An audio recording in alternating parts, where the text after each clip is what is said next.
ఇది Veldurthi Rayavaram road, Veldurthi Dharmavaram road to via Donthamuru Rayavaram road అండి ఇది.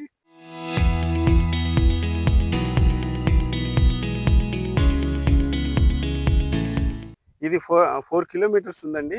4 కిలోమీటర్స్ నబార్డ్ నిధుల కింద బీటీ రెన్యువల్ శాంక్షన్ అయింది. ఇది అంతకుముందు చాలా డిస్టర్బ్డ్గా ఉండేది. ఈ రోడ్డు మీద డబ్ల్యూఎంఎం వేసామండి. డబ్ల్యూఎంఎం బీటీ అండి. బీటీ వేసి 2 రోజులే 21వ తారీఖున కంప్లీట్ అయిందండి. 21 సాయంత్రానికి అయింది.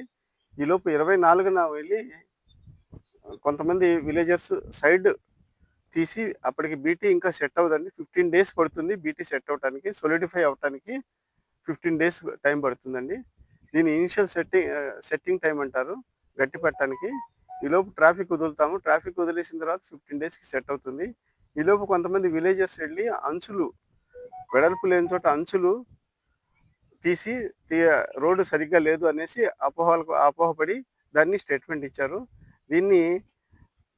దీనికి ఇంకా క్వాలిటీ కంట్రోల్ చెకప్ అవ్వలేదు, పేమెంట్ కూడా అవ్వలేదండి. అందుకని క్వాలిటీ కంట్రోల్ చెకప్ అయిన తర్వాత మాత్రమే ఇస్తాము. 15 నుంచి 20 రోజుల తర్వాత క్వాలిటీ కంట్రోల్ వాళ్ళు వచ్చి చెక్ చేస్తారు.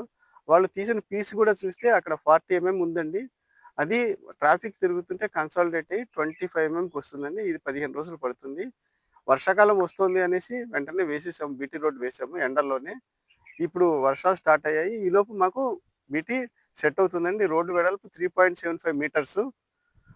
రోడ్డు కొన్ని చోట్ల 3.8, 3.85 కూడా వచ్చింది. అయినా సరే మేము 3.75కే ఇస్తాము. ఈ బీటీ రోడ్డు నాణ్యత నిబంధనలు చెక్ చేసిన తర్వాత మాత్రమే పేమెంట్ అవుతుంది. దీనికి executive engineer, quality control Visakhapatnam వారు వచ్చి చెక్ చేస్తారు.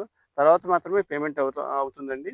మామూలుగా బీటీ రోడ్ అనేది రన్నింగ్ కార్పెట్ అండి. ఇది రన్నింగ్ కార్పెట్. ఇది క్రస్ట్ కాదు. క్రస్ట్ అంటే సిమెంట్ రోడ్ లాగా థిక్నెస్, స్ట్రెంగ్త్కి చెక్ చేసుకునేందుకు ఉండదు. దాంట్లో బీటీ కంటెంట్ చెక్ చేసుకుని మెటల్ అన్నీ ఉన్నాయో లేదో చెక్ చేస్తారు. ఇది రన్నింగ్ కార్పెట్ మాత్రమేనండి. గడ్డపారలతోటి కర్రలతోటి లాగటానికి లేదండి దీన్ని. అందుకని దీని గురించి అపోహ చెందవద్దు, దీంట్లో క్వాలిటీ లేదనేది అపోహ పడవద్దని విజ్ఞప్తి చేస్తున్నాము. దీనికి ఇంకా పేమెంట్ కూడా అవ్వలేదు. క్వాలిటీ కంట్రోల్ చెకప్ అయిన తర్వాత మాత్రమే పేమెంట్ అవుతుంది. నా పేరు శ్రీనివాస్ అండి, ఏవిఎస్ శ్రీనివాస్, ఎస్సీ పంచాయతీ. 25 మిల్లీమీటర్లు అండి, అంటే 1 సెంటీమీటర్ అండి. ఏదండి? లేదు, 40 mm కంపల్సరీ. 40 mm పెచ్చు వాళ్ళు తీసేసి చేత్తో లాగి తీశారు. అది చెక్ చేస్తే 40 mm ఉందండి. దాన్ని ఇప్పుడు వీడియో కూడా తీశారు వాళ్ళు. వీడియో కూడా తీసుకున్నాము. దీన్ని క్వాలిటీ కంట్రోల్ అయిన తర్వాత మాత్రమే పేమెంట్ ఇస్తాం. థ్యాంక్ యూ అండి. క్వాలిటీలో ఎటువంటి లోపం ఉండదండి. బీటీ రోడ్లో ఎలాంటి క్వాలిటీ లోపం ఉండదు. క్వాలిటీ చెక్ చేసిన తర్వాత మాత్రమే పేమెంట్ ఇస్తాము.